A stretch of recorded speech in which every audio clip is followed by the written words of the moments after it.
Okay, what we're going to do on this problem is we're going to now use the product rule to do the implicit differentiation twice with x squared plus y squared equals 1, which is a circle. So what we're going to do is we're just going to run through that first derivative, which isn't too bad. Derivative of x squared is 2x, derivative of y squared is 2y times the derivative of y, which is dy dx, okay?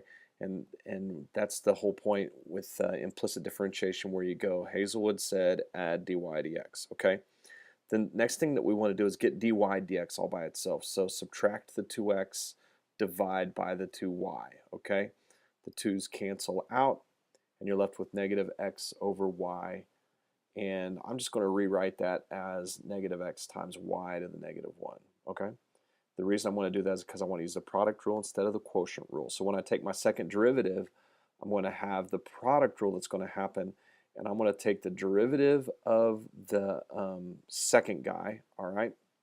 So I'm going to take the first one, negative x times derivative of second, and that's y to the negative 1. So negative 1 times y, and then negative 1 minus 1 is negative 2, okay, times the derivative of y, dy dx, plus the derivative of the first, which is negative 1, times the second, which is the y to the negative 1, okay?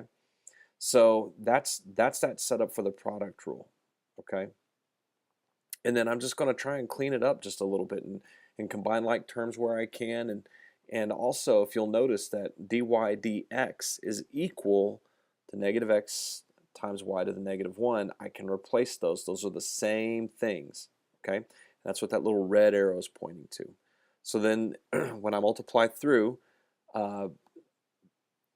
bases with that are multiplying, you add exponents on. So x times x is x squared. Y to the negative 2 times y to the negative 1 is y to the negative 3. So I'm good with that answer. Some teachers aren't. They want to see all exponents be positive, so that you would just end it by moving y to the negative 3 from numerator to denominator, and y to the negative 1 from numerator to denominator. And there's your second derivative, and that's all there is to it, okay?